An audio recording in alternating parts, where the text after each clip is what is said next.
SSB और शाहरघाट थाना police की संयुक्त कार्रवाई में गांजा के साथ एक नेपाली तस्कर गिरफ्तार हुआ है।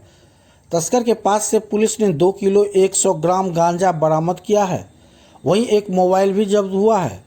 एसडीपीओ अमित कुमार ने बताया कि सहायक उप निरीक्षक गंगौर को सूचना मिली कि गांजा की तस्करी होने वाली है।